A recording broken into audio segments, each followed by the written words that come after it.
हाँ तो दोस्तों, इस वीडियो के अंदर हम ब्रोच लाइफ केयर हॉस्पिटल के आईपीओ के बारे में बात करेंगे और जानेंगे कि इस आईपीओ के अंदर आपको अप्लाई करना चाहिए या नहीं। चलिए शुरू करते हैं। तो देखिए, सबसे पहले हम ये जानेंगे कि ये कंपनी क्या काम करती है। देखिए, जो कंपनी है 2023 में ये कंपनी स्टार्ट हुई, यानी कि ऑलमोस्ट अगर आप देखोगे पिछले साल ये कंपनी स्टार्ट हुई है। तो ये जो कंपनी है, कंपनी बुटीक हॉस्पिटल्स हमें ये कंपनी हमें ऑपरेट करती हुई नजर आती है। अभी करंटली अगर हम देखेंगे तो एक ही कंपनी का हॉस्पिटल, उसके अगर हम नाम की अगर हम बात करेंगे तो मेपल हॉस्पिटल जे नाम से ये कंपनी का ब्रांड नेम हमें यहाँ पे ये हॉस्पिटल का यहाँ पे नजर आता है। उसके अलावा अगर हम देखेंगे तो यहाँ पर अगर हम कंपनी के टोटल नंबर ऑफ बेड की अगर हम बात करेंगे, अराउंड 25 अल्ट्रा लग्जरी हमें यहाँ पे कंपनी के बेड यहाँ पे नजर आते हैं। और जिसमें अगर हम देखेंगे तो यहाँ पे सारी जो सर्विसेज होती है, मेनली अगर हम देखेंगे जो यहाँ पे जितने भी हार्ट एलिमेंट से रिगार्डिंग यहाँ पे जितने भी पेशेंट्स होते हैं उनको यहाँ पे मेनली यहाँ पे ये जो कंपनी हमें सर्विस प्रोवाइड करवाती हुई नजर आती है। उसके अलावा अगर हम देखेंगे तो यहाँ पे जो नॉन इन्वेंसिव जो कार्डियोलॉजी की जो सर्विसेज होती है वो भी ये कंपनी हमें प्रोवाइड करवाती हुई नजर आती है। अगर हम ये कंपनी की अगर यानी कि हॉस्पिटल की अगर हम एक अच्छी बात की अगर हम बात करेंगे तो लगभग 4 पीएसयू इंश्योरेंस जो कंपनी है उनके साथ में ये कंपनी का एफिलिएशन हमें यहाँ पे नजर आता है। और उसके अलावा 15 जो प्राइवेट इंश्योरेंस कंपनीज है उनके साथ में भी ये कंपनी का एफिलिएशन हमें यहाँ पे नजर आता है। डेफिनेटली अगर आपके पास में अगर किसी कंपनी का इंश्योरेंस वगैरह रहेगा और अगर आप ये हॉस्पिटल के बाजू में अगर रहेंगे तो वहाँ पर डेफिनेटली यहाँ पर जाके आप इसको यहाँ पर जाके आप आपका जो क्लेम वगैरह रहेगा मेडिक्लेम का वो आप यहाँ पे जाके ले सकते हो।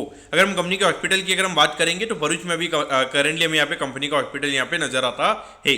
करंटली अगर हम एम्प्लॉइज की अगर हम बात करेंगे, हार्डली 19 एम्प्लॉइज ये कंपनी के नाम में काम करते हुए नजर आते हैं। क्योंकि मुझे लगा कि एक हॉस्पिटल के हिसाब से अगर आप देखोगे हार्डली 19 एम्प्लॉइज, और इसमें भी अगर आप देखोगे हार्डली अभी 25 के लगभग हमें यहाँ पे कंपनी के टोटल नंबर ऑफ बेड्स यहाँ पे नजर आते हैं। तो मुझे लगता है कि अगर यहाँ पे बियॉन्ड पॉइंट अगर ये कंपनी को ग्रो करना है तो वहाँ पे डेफिनेटली ये जो नंबर है हर साल 15 से 20% से कंपनी को जो नंबर ऑफ बेड्स है वो यहाँ पे बढ़ाने पड़ेंगे। उसी के वजह से हमें यहाँ पे ये कंपनी के अंदर ग्रोथ हमें आती हुई नजर आएगी। और डेफिनेटली यहाँ पे आने वाले टाइम पे नए हॉस्पिटल भी ये कंपनी को खोलने पड़ेंगे। लेकिन एक बार के लिए यहाँ पे डेफिनेटली कंपनी को थोड़े बहुत यहाँ पे जो करंटली जो कंपनी का हॉस्पिटल है वहीं पे थोड़े बहुत यहाँ पे नंबर ऑफ बेड जहाँ पे कंपनी को बढ़ानी चाहिए। अब अगर हम यहाँ पे कंपनी के ऑब्जेक्टिव की अगर हम बात करेंगे तो देखिए, यहाँ पे कुछ मशीनरीज को रिगार्डिंग यहाँ पे कंपनी को खरीदनी है, तो उसके रिगार्डिंग यहाँ पे ये कंपनी का आईपीओ में आता हुआ नजर आ रहा है। और बाकी अगर हम देखेंगे तो कुछ यहाँ पे कंपनी को मेडिकल टूरिज्म से रिगार्डिंग यहाँ पे एक वेब पोर्टल यहाँ पर ये कंपनी को बनाना है, तो उससे रिगार्डिंग जो भी एक्सपेंसेस लगेंगे वो यहाँ पे आईपीओ के पैसे से ये कंपनी हमें यूटिलाइज करती हुई नजर आएगी। तो अगर हम कंपनी के फाइनेंशियल की अगर हम बात करेंगे तो देखिए, जैसे ये कंपनी पिछले साल ही इनकॉर्पोरेट हुई है। देखिए, पहले मुझे लगता है कि ये कंपनी मेपल हॉस्पिटल के नाम से पहले सोल प्रोप्राइटरशिप में ये कंपनी काम कर रही होगी, लेकिन अभी इन्होंने एज ए प्राइवेट लिमिटेड ये कंपनी को इन्होंने पिछले साल बनाया होगा और अभी ये पब्लिक लिमिटेड के फॉर्म में ये आईपीओ को लेकर आ रहे हैं। तो अभी एक साल का डेटा है, तो यहाँ पे कंपनी को एनालिसिस करना काफ़ी ज़्यादा मुश्किल हो जाता है। तो क्या इसमें अगर हम देखेंगे तो 2,60,00,000 के लगभग कंपनी का रेवेन्यू का नंबर हमें यहाँ पे नजर आता है। और इसमें अगर हम देखेंगे अराउंड 69 लाख के लगभग यहाँ पे कंपनी ने प्रॉफिट कमाया है। यानी कि इतने छोटे बेस इफेक्ट पे अगर हम बात करेंगे अराउंड 25% के लगभग का कंपनी का नेट प्रॉफिट मार्जिन है। तो कहीं ना कहीं देखा जाए तो मुझे लगता है कि कहीं ना कहीं नंबर्स काफ़ी ज़्यादा मैनिपुलेटेड है।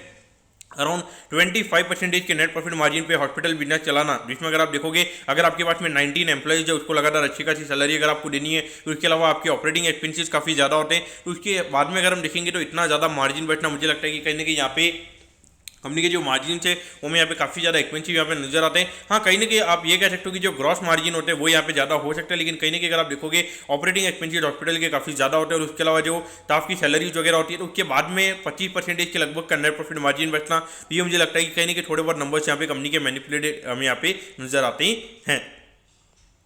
अब अगर हम आईपीओ की डिटेल्स के बारे में अगर हम बात करेंगे तो देखिए, 13 तारीख को आईपीओ में स्टार्ट होता हुआ नजर आएगा और 16 तारीख को आईपीओ में क्लोज होता हुआ नजर आएगा। यहाँ पे 25 रुपये पर शेयर पे कंपनी में शेयर देती हुई नजर आ रही है। 6,000 शेयर्स का में यहाँ पे लॉट नजर आता है, यानी कि एक लॉट को अप्लाई करने के लिए 1.5 लाख रुपये आपको यहाँ पे लगने वाली हैं। अगर हम इश्यू की अगर हम बात करेंगे तो 4 करोड़ 2 लाख के लगभग का आईपीओ का इश्यू साइज हमें यहाँ पे नजर आता है। ये पूरा पैसा कंपनी के पास में जाता हुआ नजर आएगा।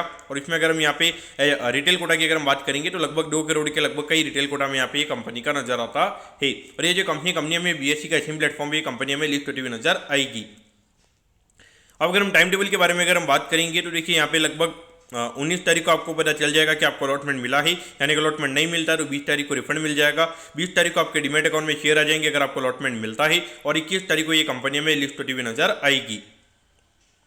अब अगर हम एट दी एंड अगर आप कंपनी के वैल्यूएशन के पैरामीटर्स की अगर हम बात करेंगे तो देखिए हार्डली 15 करोड़ के मार्केट कैप पे ये कंपनी का आईपीओ में आता हुआ नजर आ रहा है। उसके हिसाब से अगर हम बात करेंगे, अगर हम वैल्यूएशन वाइज अगर हम बात करेंगे तो हार्डली यहाँ पे 21-22 टाइम्स के पी रेशियो पे ये कंपनी का आईपीओ में आता हुआ नजर आ रहा है। तो देखिए अगर हम देखेंगे तो एक साल का डेटा यहाँ पे कंपनी का अवेलेबल है, तो अभी ये इनकॉर्पोरेशन हुआ है कंपनी का, तो उसके हिसाब से एनालिसिस करना काफी ज्यादा डिफिकल्ट रहेगा। लेकिन देखिए एक छोटा इश्यू हार्डली अगर हम देखेंगे 4 करोड़ के लगभग कंपनी का इश्यू अगर मार्केट अच्छा रहता है तो मुझे लगता है कि एक बार के लिए 50-60% के प्रीमियम पे कंपनी हमें लिस्ट होती हुई नजर आ सकती है। लेकिन देखिए मुझे लगता है कि अगर कुछ भी अगर हम कंपनी के ऑब्जेक्टिव में अगर हम देखेंगे तो कोई भी यहाँ पे नंबर ऑफ बेड्स के रिगार्डिंग जो एक्सपांशन है उसके रिगार्डिंग यहाँ पे कोई बात नहीं है।